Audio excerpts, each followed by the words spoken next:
that is the Gold Cup hero.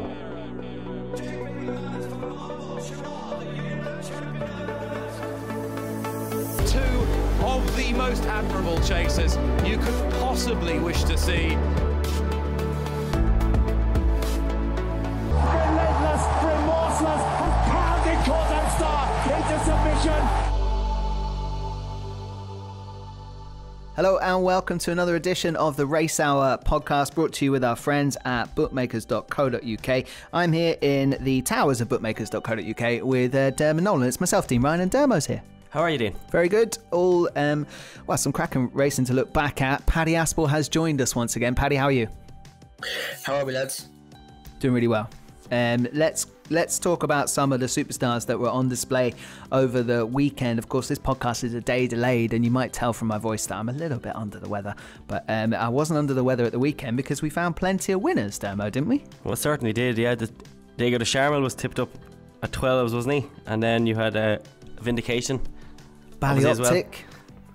Ballyoptic, yeah. No, it was a very, very good weekend. And two in a row now, so just hopefully now we're not using up all our winners way too quickly now then. Well, you know, I think once you get into a rhythm, like you carry on. Just keep jumping. You know, Paddy was responsible for a few of those. I mean, let's talk about some of them that did go in, but perhaps weren't tips. Likes of Samcro and Envoy Alan Dermer. Yeah, they were both superb. Samcro, as Keith said, he wandered a bit right at his fences, but Keith was at pains to say that it was just because he's such a hold on him. He didn't want him doing anything stupid, so he was holding him. He was kind of putting himself right, and then Keith said himself he actually pulled him a bit to the right at the last fence just to make sure that he just popped it. But Keith said it was so easy for him that had he not actually done any of that he wouldn't have worked it. He would have had to have worked the next day, you know. Okay. I thought what I saw was interesting was Ruby afterwards. I think he was doing a bit of punditry on it, saying that there was a possible negative and that he didn't take ages to pull him up. Paddy, what was he on about? Like the horse had just gone out, done his job, probably in a bit of a hack canter, and I think Ruby wanted to see him go round again on his own and Keith not be able to stop the thing. Yeah, it was a funny one, wasn't it? I mean, some people thought it was an interesting observation. I mean, obviously, it is a comment you would see people sort of make after race, you know, if they see a jockey struggling to pull one up. But, you know, the thing about Samcro is, I think that's more with novices. I mean, look, Samcro now, you would say he's pretty experienced. He'd know his job. Yeah, he'd gone round there he hadn't come out of third gear. And literally, by the time he'd passed the line, the horse gate is straight there. You know, Keith Donoghue had the revs down on him, you know, because, I mean, he's won by 17 lengths. So the revs were well down and the anchor was dropped well before the line. So I don't know. I'll be honest, I thought it was a bit of a strange comment. But at the end of the day, Ruby Walsh has ridden thousands of winners and it's something maybe that he reads into. But it might have been different maybe if he'd have sat on the horse himself maybe in the past and if he'd have known him and known sort of his traits. But I don't know. It was maybe something that... I'm not really sure if it was probably on the day. If a horse wins by 17 lengths, he's not really going to take an awful lot of pulling up. Yeah, no, and Paddy as well. I mean, as Keith said himself, he's kind of a horse that doesn't do a tap in front. So once the race was over, the horse just stops himself. He saves an awful lot for himself, does Samcro. You saw it that day in the Ballymore when Jack Kennedy was all out at the end, really, when he said afterwards the horse had plenty left. He's just one of them. And I thought Ruby was just reading way too far into it, really, to be honest with you. One that maybe, sorry, Paddy, one that maybe did do that under Keith was Fury Road. And there's an example of a horse that wasn't going to stop, no matter what he did. Yeah, and he bigged his horse up an awful lot this season. Now, I was kind of looking on saying how good is Envoy Allen, because as Keith said, he's not in the same parish as that horse, but Fury Road was brilliant. His jumping was so aggressive. He really flew through it, and it'll be interesting now to see where he ends up trip-wise, because they felt afterwards that the horse actually has plenty of gears, but he did scream to me like an Albert Bartlett horse, but he also screamed to me as being another one of these really sexy Gordon Elliott horses that go into the Albert Bartlett and get beaten, which happens an awful lot to them. It's a really odd race, and I think he's just going to be an absolute machine over fences, really. He'll be one going up and trip next season, but I think you could only be in twos by what you saw, really, Dean.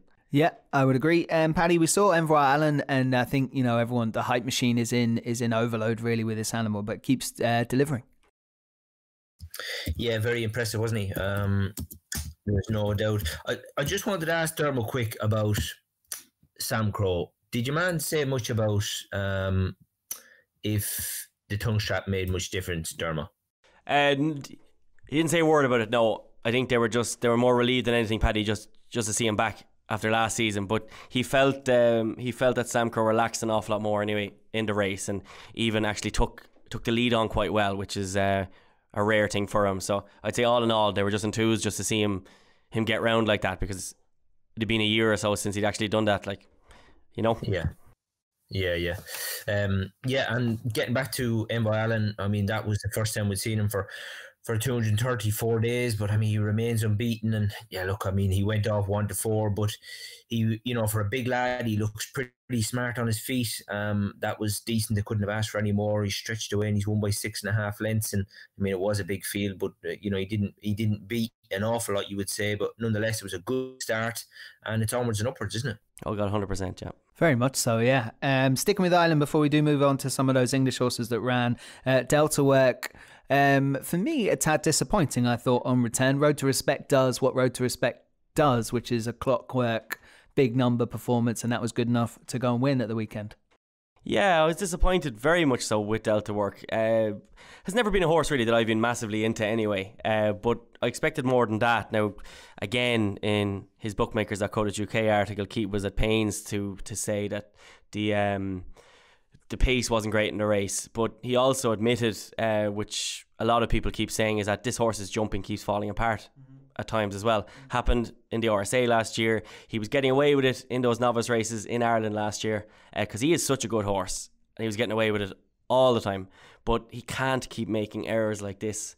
It has to improve. But also, as was said in the piece, Delta Work improves tons for that first run. I mean, Niven and Ben Dundee last season, two average enough handicappers, really. He barely put them away by half a length, and this was a horse that went on and nearly won an RSA afterwards. So it could just be a very simple case that this horse will kick on in abundance, but you'd have to be very disappointed. But Road to Respect, he's a brilliant animal. He keeps winning races like this, but the likes of him and the likes of Clan Dezo, both for me, they are those kind of boxers that are quite good at their level, but they're stepping stones really.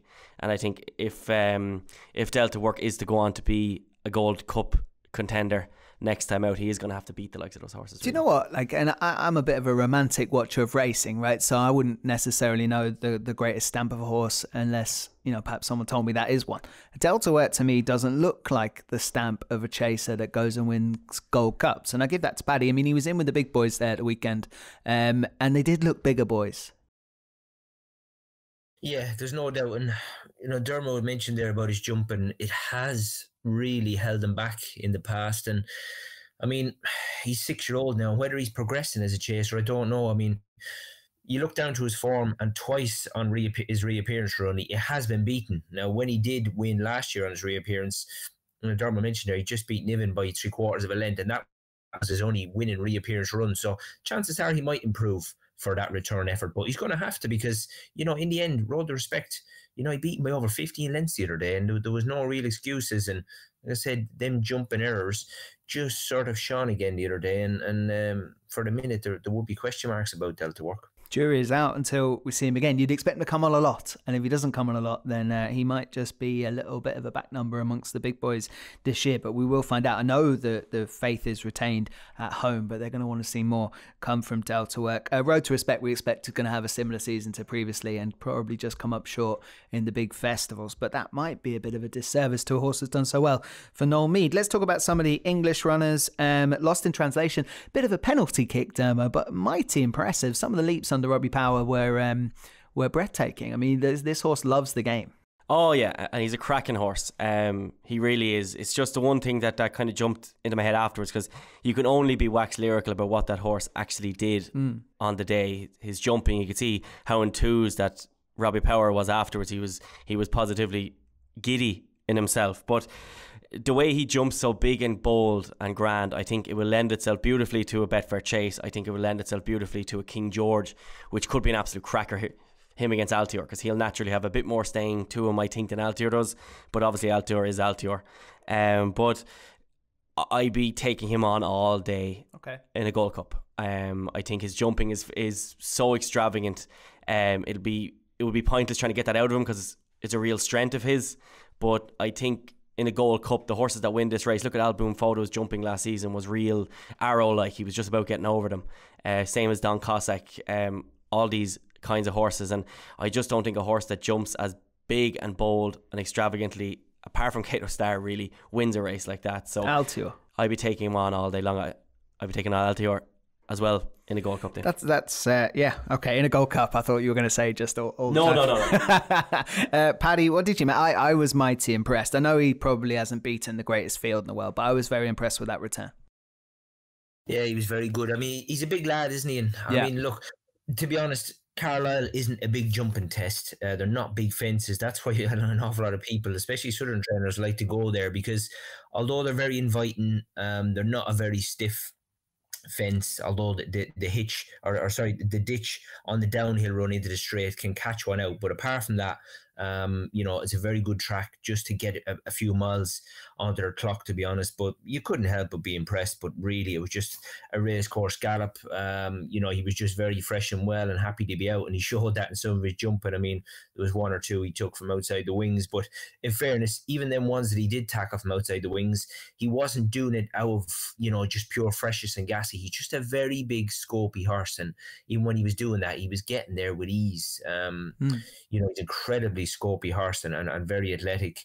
But Diarmuid is right, in doing that uses a lot of vital petrol. You don't really want to see that. But now that they have got to run into him, maybe he'll be a little bit more economical and save a bit more petrol the next day, because when he is up in grade, he will need to. We can't really be having too much of that, because, like I say, it really does use up a lot of gas. Okay, I thought it was decent. I'm really looking forward to him now next time, and I think the sky is the limit with a horse like that, and I would like to see him, as you say, and as Dermo has pointed out, maybe fiddle a couple rather than always go for the monster leaps. But he does look a very exciting horse, and they've always had, well, I'll say always, last recent few years, the Tizzards have had some very dominant steeplechasers, and this one can go on the list. Vinndication, Paddy, myself and you were very confident that...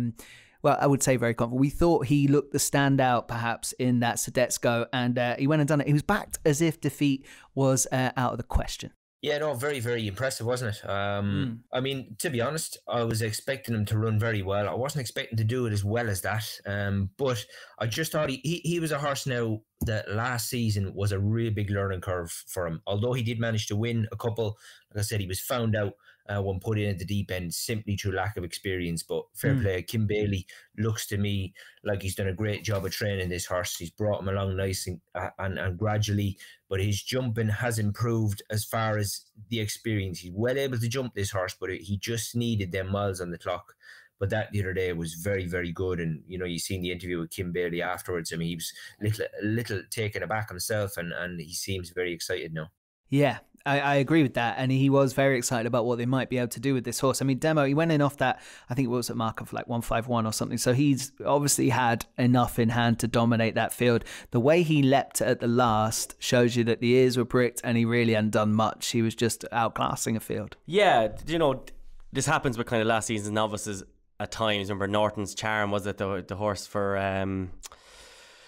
Mulholland before as well? You just kind of get these horses that come out of their novice campaign with just a nice mark. They're much better than it.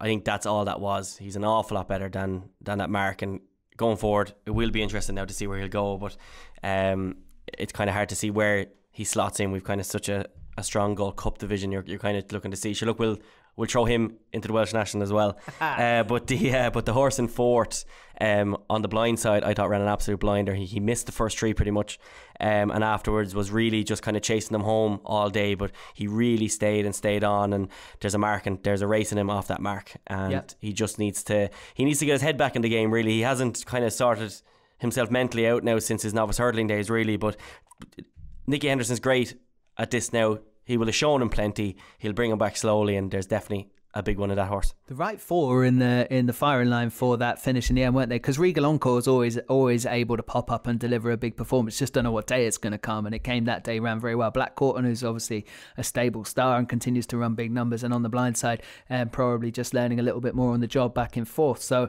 a really nice race there in the Sodetsko. Before we move on to the Diego de Charmil farce, as it was in the end, let's just quickly mention Ballyoptic, because won the Charlie Hall. I think you know, Paddy, you and myself were picking him out on the basis that he'd had that run and the rest were all coming in first time up. But he did go and tough it out under Sam, didn't he? Even when it looked like it was getting a bit tricky for him, he cleared away again. Yeah, I mean, the one thing about this horse is he's always very strong across the line. And if not for the first time, he has looked in trouble at a certain part of the race, as he did for a stride or two, I thought, on return. But no, it was very, very good. Beat Elegant Escape, who, you know, he was getting £4 from, but beat him by 3 3/4 lengths. But I don't really think that was the most impressive thing. It's just how strong he stays, this horse, and sees a race out. Very, very impressive. And in fairness to him, he backed that winning return run up. And Ballyoptic, although a 9-year-old, I still think he is on the up over fences for me. He is. I think he's a late bloomer here, because they always thought quite a bit of him early days, and he was pretty harshly faced a few times.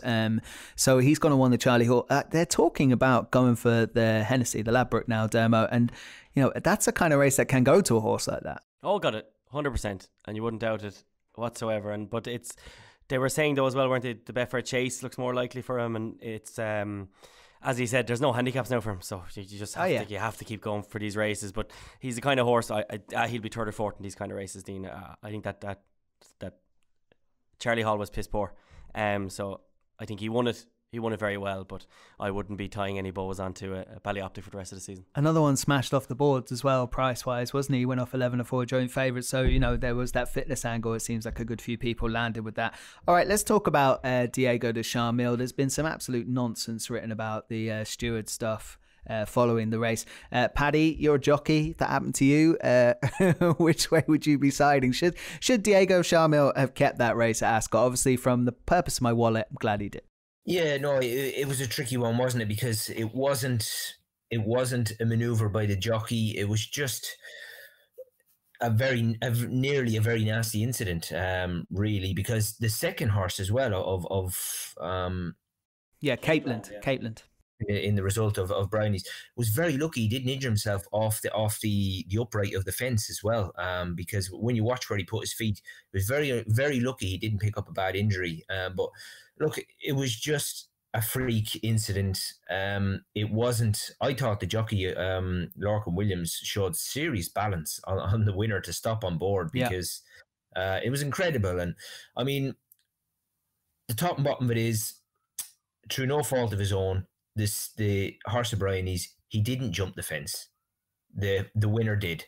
Now I know it's a bit sort of PC brigade, but if I was a steward on the day, I'd have said, yeah, the rule is he's not jumped the fence, so we've got to disqualify him. As harsh as it is, that's how the rules are written. People would say, God, you've got to use a bit of common sense. But like I say, the way it turned out, that's what happened. The horse in front has jumped the biggest part of the fence, the upright, whereas the second horse, through no fault of his own, hasn't.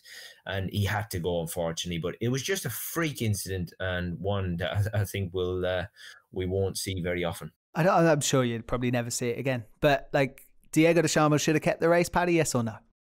Well, I mean, look, it was down to the loose horses. It wasn't a jockey manoeuvre. Like, it wasn't that the horse was a bit roguey and he took it upon himself to go and run out at the last. I mean, he's actually been very, very honest to even do what he did in the end.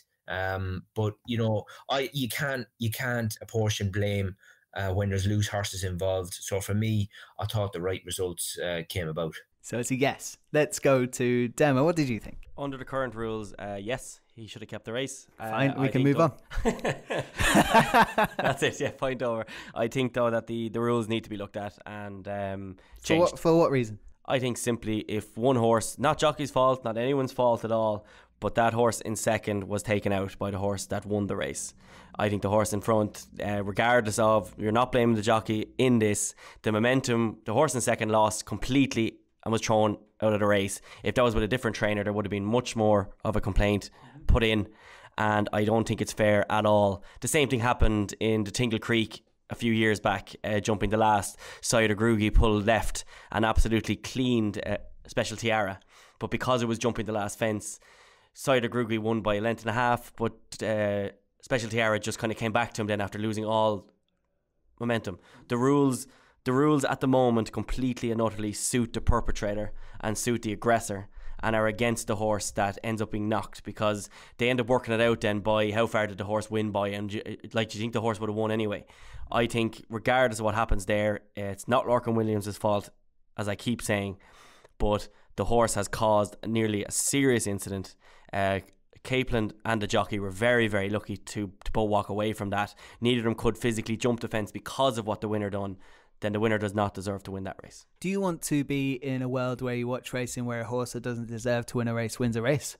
I think for instances where the impact is that heavy and that high, I think that's fair. You would have given the race to a horse that's 25 lengths behind jumping the last. More than likely, yeah, but that's not fair. That's not fair on anybody. But it's not fair on the second for what the first second did. Wouldn't have won, this, I don't think. This is going to happen once every 2 years. And I think for when it does happen, I'm not saying for every single impact like they have in France or every single manoeuvre. I'm saying for something like that where the horse in second has physically been taken out of the race by what the winner has done, the winner should not be the winner. Okay, but the winner is being ridden by a jockey, so it's not the jockey's fault. You can't disqualify a horse for being a horse. You can. Yeah, you can't. You can. Absolutely, you can't. Something like that. He pulled himself to the left. I'm not saying for a slight knock. I'm saying for the fact that he went halfway across the track and cleaned another horse to knock that horse out of the race. It was an amazing jump to get over that side of the fence. It was absolutely amazing. And by the current rules, he should have kept the race, and he did. But I'm saying that those rules should be amended for serious incidents like that it just shouldn't happen. We would have go on, Paddy. Yeah. Dermo, you've got to look at it like this way. I totally agree with you, because say if you were on the road and there was 4 cars and the first car runs across the second one, and say the third car is, I know it sounds a bit silly, but the third car is Lorcan Williams and he bumps into Bryony. Lorcan Williams's insurance is going to have to pay Bryony Frost because it's his fault. Yeah. Isn't it? Because them other 2 cars, although they bumped into him, he's bumped into her. So Dermo's got a great point. He's actually caused the damage to what's happened to Bryony. But on the other hand, I'm standing on both sides of the fence here. You cannot give the race to horses that are 20 lengths behind, because that's the overriding thing for me. In the face of what the stewards had to deal with, they would have had to, if they got rid of both horses there, and they have to get rid of Capeland because it hasn't jumped the last, there's no doubt about that, so they have to get rid of him. And if they go and give a race to a horse that's 25 lengths behind and toiling when the 2 front ones come to the last, everybody loses, in my view, and that doesn't make any sense to anybody. I want to just make one final point before we do move on from this Diego de Charme. In your world, we are rewarding really aggressive tactics that's cleaning horses out. There was no aggressive tactics. There wasn't any. I'm saying going forward. So you can't bring it up. There wasn't any. I'm saying that the precedent is set by an event like this. It's not Lorcan's fault. No, I've said this it's about not. 7 it's times. It's not at all. It's not set by this. We are effectively rewarding one horse being cleaned by another horse. Right. That's what the reward is. There's no precedent being set for aggressive tactics because there were none. The horses are herd animals and it's followed a loose horse. There was a column written by Kevin Blake, which is pure clickbait, on At the Races, where he is arguing similar to you, I think, in terms of he wants to give the race. He wants to give the result to a horse that couldn't win the race, and that's not racing. That doesn't make any sense to anybody apart from Kevin Blake and you, I think. I have not agreed with Kevin Blake. Kevin Blake has said in his piece, which I enjoy, but I didn't agree with. He said, by the current rules, the horse should have been thrown out.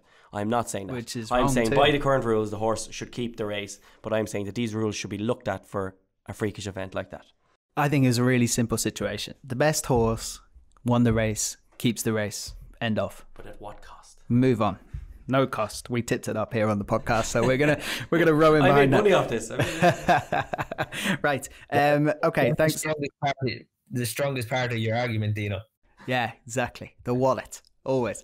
All right, let's. I just want to mention Janika, who won the Holden Gold Cup during the week. Pretty classy enough performance, I thought. Again, another one where the market got it absolutely right.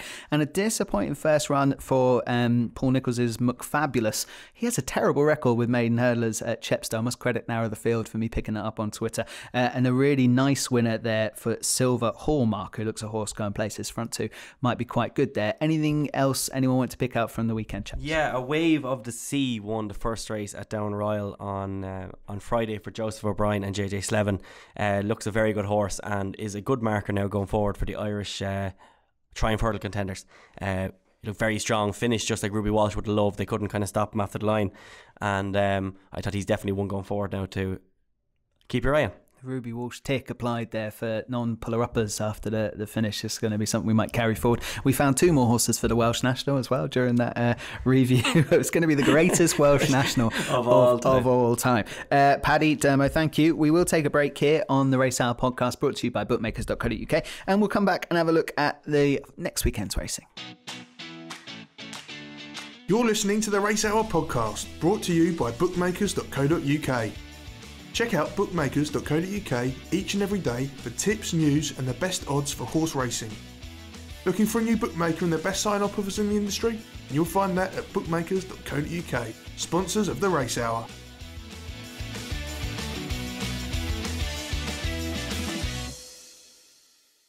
Welcome back to the Racehour podcast, brought to you with bookmakers.co.uk. Myself, Dermot Nolan and Paddy Aspell all here. Let's have a look at this weekend's racing, chaps. Hopefully we can find 1 or 2 winners like we did the previous 2 weeks. We set the bar high. I'm not convinced we're going to continue that on, nor is Dermot Nolan. So let's start with a race that perhaps hasn't set everyone's mind alight. Let's go to Wincanton first, chaps, and we'll have a quick look at the 150 that goes to post there on Saturday. It's a mare's handicap hurdle. I don't have a lot to say about it, although the favourite is Dance Idol for Paul Nicholls and Harry Cobden. It could be a weekend for him, actually. It could. He's sticking up towards it, but just until this does happen, I will continue to take on Paul Nicholls' horses. All good, yeah. Yeah, just until he really starts rocking and rolling, because once he does, you don't do that. But just at the moment, his horses aren't quite finding an awful lot, but as we know, it just takes one Saturday for him and it's all going. But Dance Idol is a good mare, but again, I'll be taking on the yard. The likes of Deputies Oscar or Gandhi and 60s Bell, they come into this in decent form, but the 16-1 about Oscar Rose for Paddy Brennan and Fergal O'Brien is very interesting. Fergal O'Brien's horses are absolutely flying, and 16-1 for this horse is a very decent price. Brilliant winner at Suddle last time. She's rated right up there with the best of these, and she should go very well. I mean, they've got, what is it now, 26 winners since they're moved to the new yard, and Fergal O'Brien's yard just goes from strength to strength. Look, we ruined the chance of Did They Leave You Out too last weekend, but like, and same as the only one I kind of thought that the prices I'd get involved in. I probably won't get involved in, so I might leave you go solo with Oscar Rose. Paddy Brennan is booked up already for Fergal O'Brien, and that yard is rocking and rolling. Paddy, any thoughts about that 150? Yeah, Oscar Rose, I mean, I'm just hoping she doesn't follow pattern or the same pattern as what she did last year, because she won on a return last year at Worcester. Now, there's 2 tracks where I don't like form-wise, is Worcester and Suddle. And after Suddle, she never won another race all season, although running okay here and there. Now, that was decent the other day. She won by 6 lengths at Suddle, and like Dermo says, I mean, the yard at the minute, I looked at his numbers the other day, just incredible. I mean, he's up even now still 9 and 23 in the last 14 days. So they've really hit the ground running in the new yard. I mean, they look like that new gallop that they've put in looks incredible. Very similar to what Nicky Henderson has at 7 Barrows. Yeah. But it certainly is doing the trick. But he's always showing Fergal O'Brien that he's well able to train a horse. But Oscar Rose, she's got to back that up now, because, like I said, a winning return last year, and she just sort of went off the map a little bit. But the one I like here is the Stuart Edmonds mare, Deputies Oscar. Got a lovely race, and 10 stone 2 if the top weight is declared here. If Casablanca Mix if Casablanca Mix and Literalis come out, the weights really shoot up here.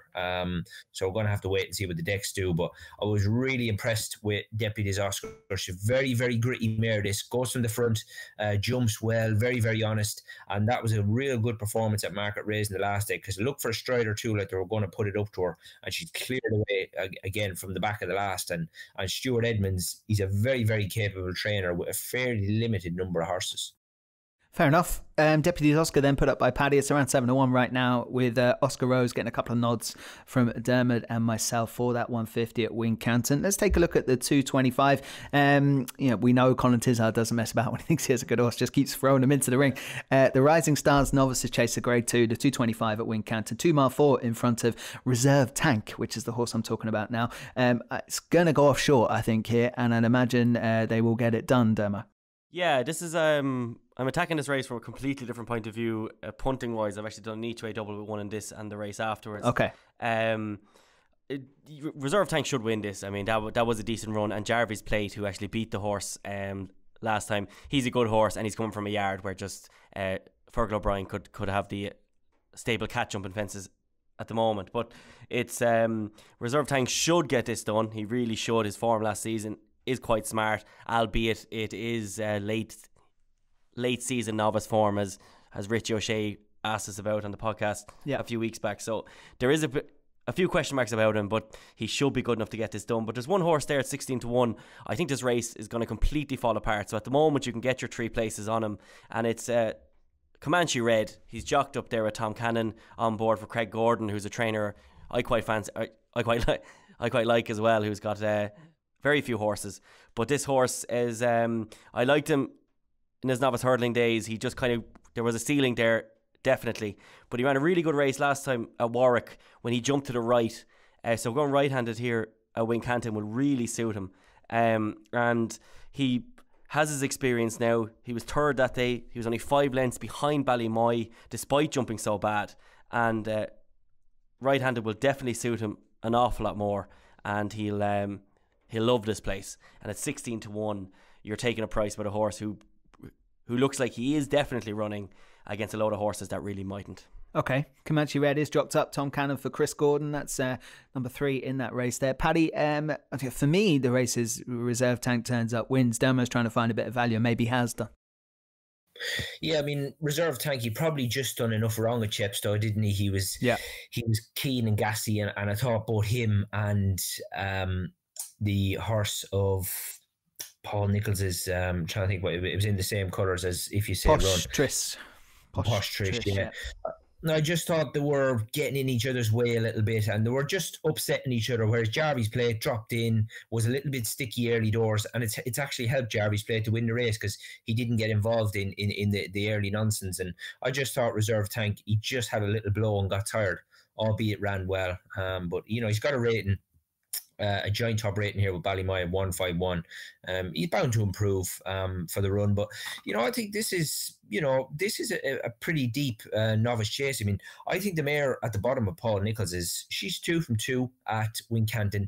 Now, I will say she isn't entirely straightforward. She can hang left, she can hang right, she can do all sorts, to be honest, but she's got a fair engine on her, to be honest. And she won a handicap on this card last year, and I do just think she's going to be getting, she's only mare in the race, she's going to be getting that mare's allowance from all the boys here. I just wouldn't want to underestimate her, although she's got a bit to do at the weights. If she was on her best behaviour, and I just think in a better race, she will look a better mare, because if she gets it to the front end too easily, that's when she tends to run about a bit and not concentrate. So she could be one there, the price for me, If You Say Run, for Paul Nichols and Harry Cobden. She's having her second run since having a wind up as well. Okay, so If You Say Run for Paddy. I'm not going to blow anyone's mind by saying I think Reserve Tank's probably value at even money right now for that race. Dermo's found one at a bigger price, which is Comanche Red, and it does look quite deep if the likes of Ballymoy does turn up, Vision de Flow does turn up, but Dermo's suggesting perhaps maybe that won't be the biggest field. We would imagine that Reserve Tank will show up, and I'd expect Robbie Power to be over to ride it. Let's move on to that 3 o'clock. Dermo, I think you said you had one to go with this each way double, so if you're Comanche Red in the previous race, what are you taking on Fusil Raffles with in the Unibet Elite Hurdle? And again, it's not from the aspect of actually taking on the favourites, because I think Reserve Tank and Fusil Raffles will win easy, but again, there's a lot of horses here that just mightn't be bothered to turn up to take on a strong favourite like this. And I thought Beat the Judge at 16-1, he'll be ridden to pick up the pieces like he always is. He was second behind Fusil Raffles last season. He was second last time behind Silver Streak. You can get 12-1 about a horse who's jocked up. He should place in the day, because the field is, in my opinion, is going to completely fall apart here. And you're getting 12-1 and 16-1 about these 2 horses. Okay, I like the angle, because you've two favourites there. It's very easy to say they're both going to win, which I'll do. So you may as well find something better. Fusil Raffles for me is going to take an awful lot of stopping. The hype train seems to be coming from Henderson, that perhaps he wasn't going to be ready this early. Now they reckon he's blossoming, so absolutely fit and fiery. Darryl Jacob will ride that. 11-10 favourite for the Elite Hurdle as it is now. Paddy, what do you make of it? Yeah, Fusel Raffles, he's only had the 4 starts and goes well fresh. Handicapper thinks he's worth a mark of 152. Probably difficult to be against him, but I mean, he's in against some proper seasoned, horses here who really know their job. I mean, we all seen Caldestin on his return at Cheltenham. I thought got a cracking ride. Caldestin, he has got a mark of 149. And Grand Sancy, I mean, he won the Kingwell Hurdle on this card last year, so he likes the track. He's got a real good record there as well. So, I mean, these are no back numbers, and these are horses that really know their way around Wincanton. So, although I think he'll win, we will sort of see how good this chap is on Saturday, Fusel Raffles, because, like I said, this is going to be a well-run race. Brandon Castle of Neil King's, he'll rock and roll from the front. It'll be a well-run race. So, if he does win Fusel Raffles, it'll be a good effort, because it's not an easy race. Yeah, I think it's a decent set of yardsticks in there. None of them going to pull up trees in a champion hurdle, but Fusel Raffles, they hope, might do. And only 4 going to turn 5, 10 a year would be a very big ask to go and do it this time round. But they're going to pick up some prize money along the way, I would imagine, as they go for it. Of course, the Yard are sponsored by this race, so no surprise really to pop up with Fusel Raffles on debut there. You are deserting Caldestin, Demo. I like the horse an awful lot, but I just think that race at Cheltenham should leave a mark. They ran an absolutely horrific round that day, and Fusel Raffles, in my opinion, is up there with the best of the novice hurdle or the juveniles from last year. Yeah, I'm just looking forward to seeing him now and seeing what way they all finish, because, as I've been saying for a long time now, I think the juvenile hurdlers from last season are a very special bunch, and I think this season we will see that. We already have a bit so far anyway. Okay. All right, that's the Elite Hurdle. The final race we're going to talk about at Wincanton on the weekend is no longer the Badger Ales, it's now the Badger Beers Silver Trophy Handicap Chase. Race I always look forward to, actually. One that has been dominated in the past by Paul Nicholls. Of course, Present Man is here bidding for a 3-peat. I like his other horse, though, in the race, and that's not even the favourite. That's Give Me a Copper. Harry Cobden will ride that one. It's around second favourite in a minute, 6 or 7 to 1. The favourite is White Moon, and Colin Tizard dominating Saturday racing at the moment with some kind of horses that I'm not convinced should be at the top of that market. White Moon, Paddy, an interesting one in that Badger Beers, because if you look back at the form, you've got to go a little bit back to find a 1. Yeah, but I mean, let's see, he'd have won the last day, wouldn't he, at Wincanton, because he barely rose a leg. I think he's just a bit stupid, this horse, to be honest. You get them. He barely rose a leg at the second last, got away with it. And you would think he would go down to the last and be a little bit tidier. And he done the exact same thing. He was unlucky, really. He completely lost his back end. I mean, it was a horrible, I won't say a fall, really, because for me, it wasn't an F. It would have been a very harsh U on Robbie Power, but it was, it was a terrible mistake. But you see, the handicappers put him up £5. So for him, the handicapper, he's classed him as the winner.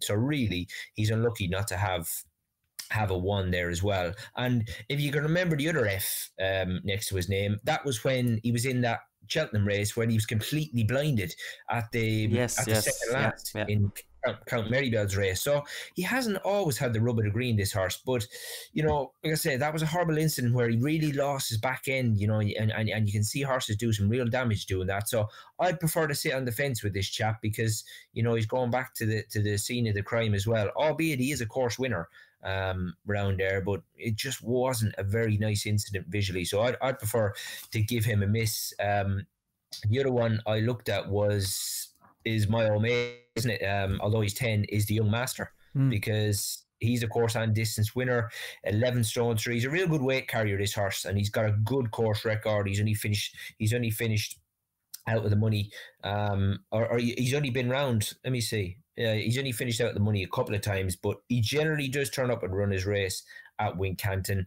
Ran on the level 38 days ago, so that will have blown away the cobwebs for him. And it'll be interesting to see if Neil Mulholland turns up with this boy. He's pretty reliable, the Young Master, and so for me, I think it's a big ask for the Present Man to try and get the hat-trick up in this race, but I'd prefer to stick with my old reliable Young Master.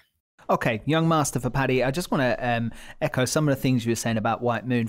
If you go back through those races, and this horse is currently 92 favourite for what is a very competitive race, it is littered with mistakes. Missed this one, hit this one, not fluent here. He's going to need a really good round of jumping. Let alone, I'm not going to be able to afford a couple of mistakes. He looked the winner all day at Cheltenham though when he was blindsided. Like that was he cannot be held responsible for that run. I'm not holding him responsible, and that's an unfortunate fall, but there's still mistakes in there's there. More after. And there's still mistakes in his normal runs, and he can throw in an absolute stinker. He could win the race. Obviously, 142, even with that little rise for not getting it done last time when he fell, probably means his mark is fair enough. But he's 9-2. You've got to find something else, I think.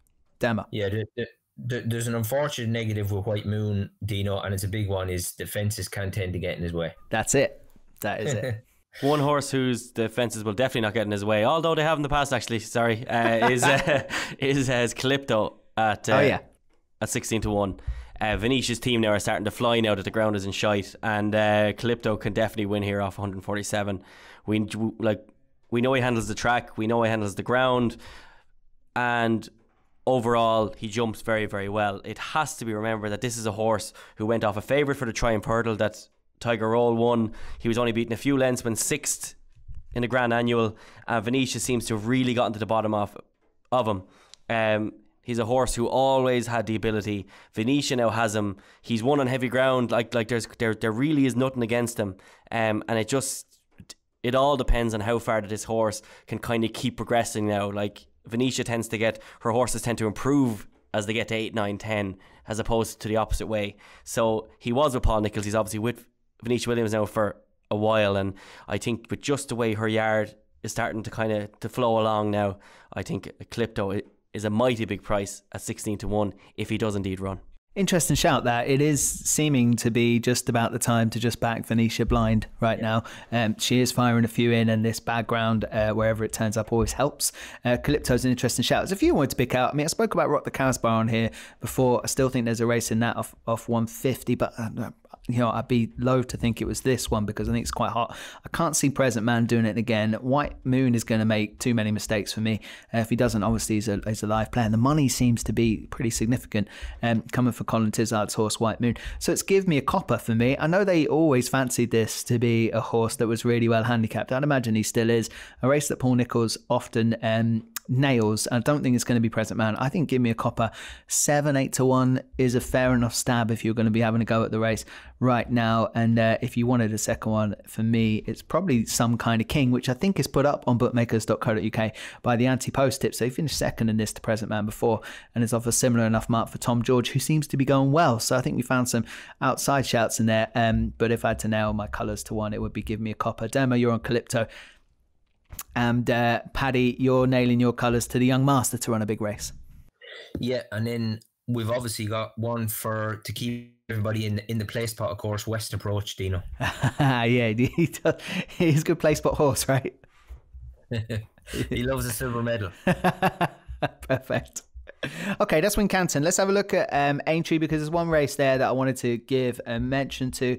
That's the 240, this now Virgin Bet handicap chase, Class 2 affair there. Copper West and the Russian Doyen, who was a decent enough talking horse really for Colin Tizard a couple of seasons ago. Actually didn't disappoint, won a couple of nice races, only 6 years old, might have a bit more to come. They had the market at 5-1. Duke Street's in there.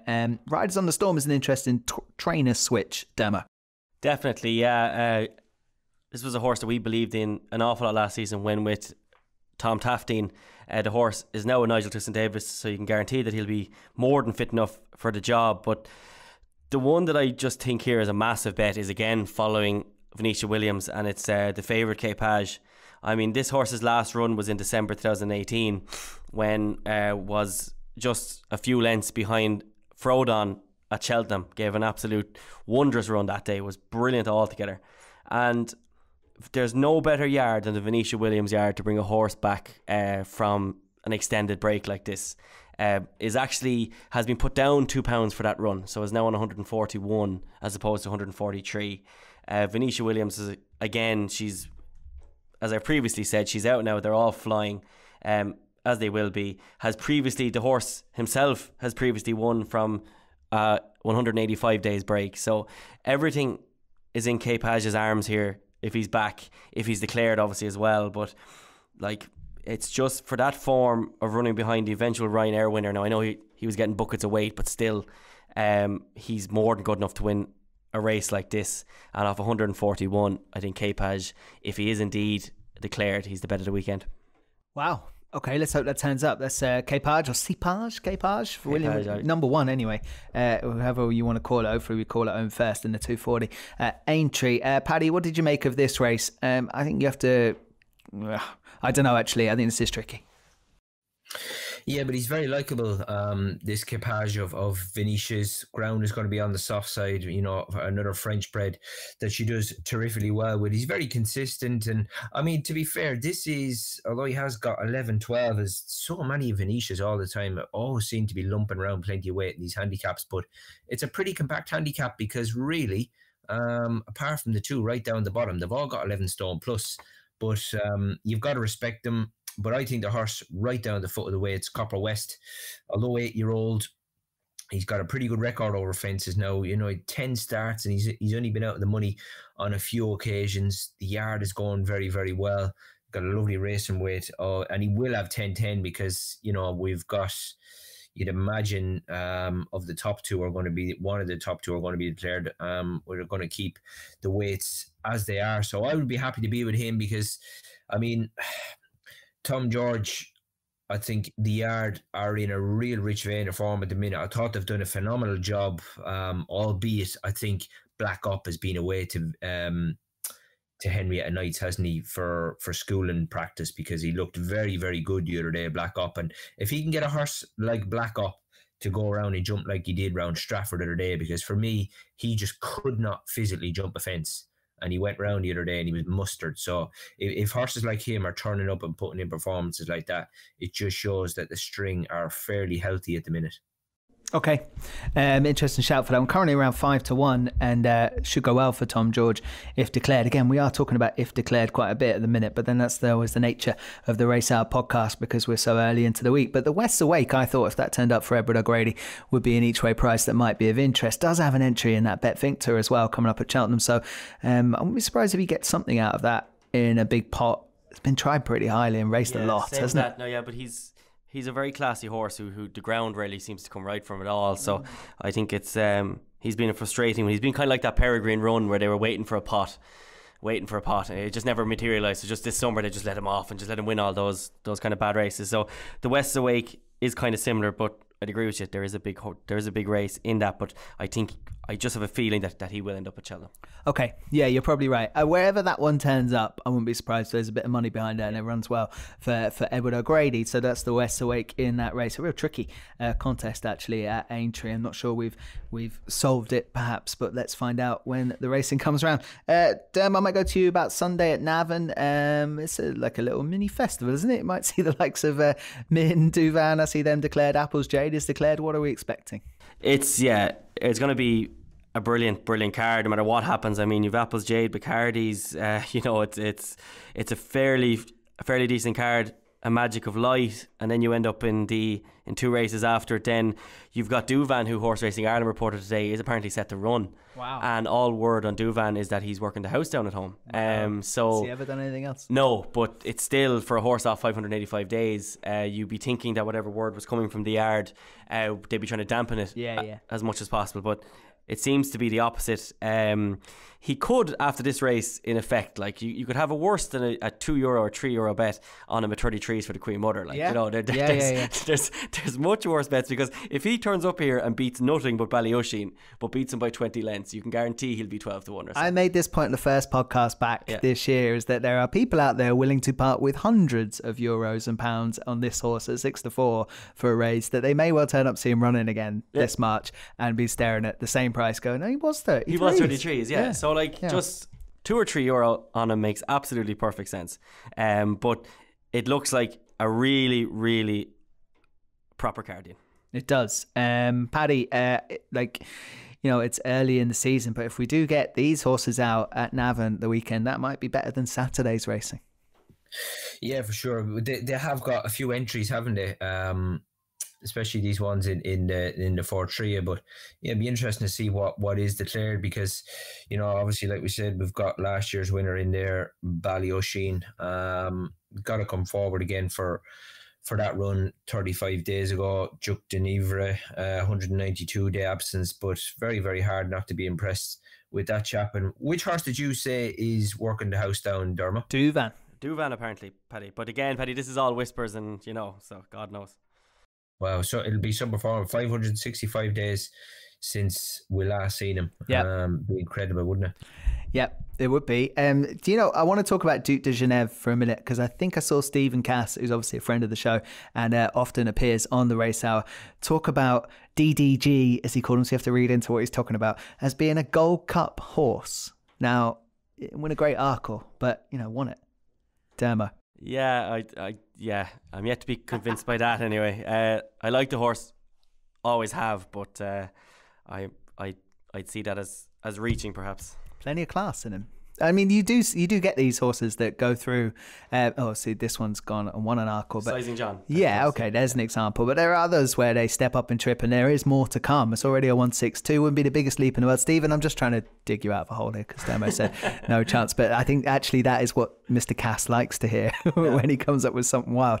Okay, we're looking at some great racing, lads. Let's get some naps out of you before we do wrap up this week's podcast. Again, I do apologise for the day's delay in getting this done. Demo, would you like to go first and give us your nap of the weekend? Yeah, so first of all, just for anything else section, Miracle in Medina is in the 3:15 at Navan on Sunday. This has always been a horse that has always been talked of in good ways.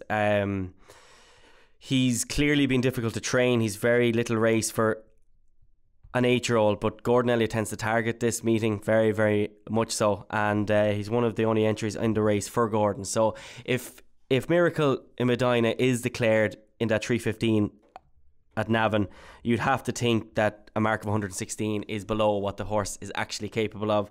He's JP McManus, so it won't take too long to figure out whether he's fancied or not. So he's definitely one. But the nap of the weekend for me, Dean, is Capage on Sunday, and if he does rock up, I think it could effectively be buying money. 240 at Aintree. Okay, Paddy, your best of the weekend, please. Well, there was, as far as I'll give you a nap second, but there was one I spotted, whether it runs or not, in Navan on Sunday in the 12:35 for Paul Nolan, a horse called Latest Exhibition. Now they're pitching him into a grade 3 here, and he's only had the one start over hurdles, but it was at Galway a couple of weeks ago, and he absolutely smashed one of Gordon Elliott's called Datsy by 4.5 lengths. And this is a homebred gelding by Oscar, bred by Jim Myrna, who has been a real good breeder down the years. And he has had some nice horse, has done particularly well with the mares he's had, but he's got a gelding on this occasion by Oscar out of one of his own mares, or About You. Now, has won a bumper and been placed in a bumper, but like I say, this is much deeper water on Sunday.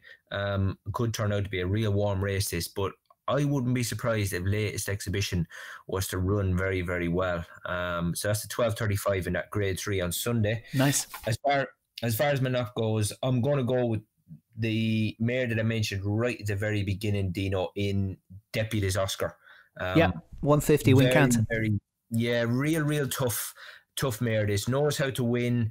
Whether she's the best horse in the race, we're obviously going to find out Saturday. But if it comes down to resolution and, you know, having to dig it out on the day, she certainly won't let us down, Deputies Oscar. Okay, Deputy Oscar then for Paddy. Capage in the 240 at Aintree for Dermo. I'm going to go with Give Me a Copper in that big staying chase, the Badger Beers, and I think that's a bit of value, around 8-1, still knocking about for that. I can imagine that should run well in a race that Paul Nicholls does very well in. We also picked out a couple of interesting runners there at Navan. So that's been a pleasure, lads. Hopefully we do as well as we did last weekend and the weekend before. Thanks to Dermot Nolan. Thanks to Paddy Aspell. Thank you also to Alex on production. And we'll be here again next week, lads. Fantastic. Thanks, boys. You've been listening to The Race Hour, brought to you by Bookmakers.co.uk, your best bet for tips, news and bookmaker reviews.